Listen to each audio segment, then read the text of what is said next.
Hi guys, இன்றைக்கி ரொம்ப simple and டேஸ்டியாக டக்குன்னு ஒரு அவரைக்காய் பொரியல் ரெசிபி பார்ப்போம். அதுக்காக ஸ்டவ்வில் ஒரு பேன் வச்சுட்டு 1 ஸ்பூன் அளவுக்கு தேங்காய் எண்ணெய் ஊற்றிக்கிறேன். 1/2 டீஸ்பூன் அளவுக்கு கடுகு, 1 ஸ்பூன் அளவுக்கு உளுந்து, 1/2 ஸ்பூன் அளவுக்கு ஜீரகம் போட்டு பொரிஞ்சதும் ஒரு கைப்பிடி அளவுக்கு கருவேப்பிலை, 6 பல் பூண்டு தோல் உரித்து இடித்து சேர்த்துக்கிறேன். இதோட 2 பெரிய வெங்காயம் குட்டி குட்டியாக நறுக்கி சேர்த்து நல்லா கலர் சேஞ்ச் ஆகிற வரைக்கும் வதக்கி எடுத்துக்கிறேன். இதோட நான் 1 கப் அளவுக்கு நல்லா குட்டி குட்டியாக நறுக்குன அவரைக்காயும் சேர்த்துக்கிறேன். சேர்த்துட்டு எல்லாத்தையும் நல்லா மிக்ஸ் பண்ணி விடுங்க. பண்ணிவிட்டு ஒரு 2 மினிட்ஸ் நல்லா மூடி போட்டு குக்காக விடுங்க.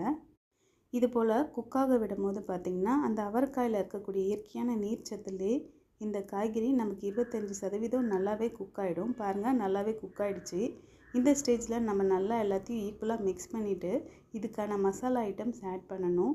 அதுக்காக 1/2 ஸ்பூன் அளவுக்கு மஞ்சள் தூள், 2 ஸ்பூன் அளவுக்கு குழம்பு மிளகாய் தூள், 1/2 டீஸ்பூன் அளவுக்கு கல்லுப்பு, இதெல்லாமே நான் சேர்த்துக்கிறேங்க. சப்போஸ் உங்கள்கிட்ட குழம்பு மிளகாய் தூள் இல்லைன்னா நீங்கள் 1/2 ஸ்பூன் அளவுக்கு சில்லி பவுடர், 2 ஸ்பூன் அளவுக்கு மல்லி பவுடர் மட்டும் சேர்த்துக்கோங்க.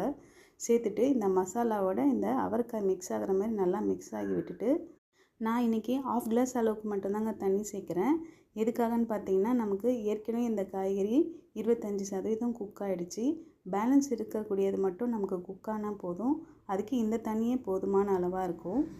இப்போது மூடி போட்டு 2 மினிட்ஸ் அப்படியே குக்காக விட்டுட்டு இது போல் ஒரு கரண்டியை வச்சு அப்பப்போ நான் இது போல் கிண்டி எடுத்துக்கிறேன். இது போலவே ஒரு 2-3 தடவை 2 மினிட்ஸ்க்கு ஒரு தடவை நீங்கள் நல்லா கிண்டி விட்டுட்டே வந்தீங்கன்னா அது நல்லாவே கலர் சேஞ்ச் ஆகி நமக்கு நல்லாவே குக் ஆகிடும்.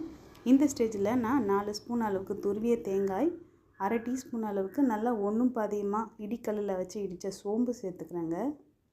இந்த சோம்பு நமக்கு இந்த பொரியலுக்கு நல்லாவே ஒரு ஃப்ளேவர் கொடுக்கும்.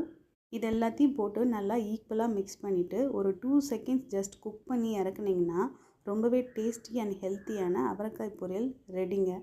இது வெரைட்டி ரைஸ், ஒயிட் ரைஸ்னு எல்லாத்துக்கும் ஒரு நல்ல காம்பினேஷனாக இருக்கும். கண்டிப்பாக ட்ரை பண்ணி பாருங்கள். இந்த வீடியோ பிடிச்சிருந்தால் லைக் பண்ணி, ஷேர் பண்ணி, சப்ஸ்கிரைப் பண்ணி என்னோடய சேனலுக்கு சப்போர்ட் பண்ணுங்கள் ஃப்ரெண்ட்ஸ். தேங்க்யூ ஃபார் வாட்சிங்.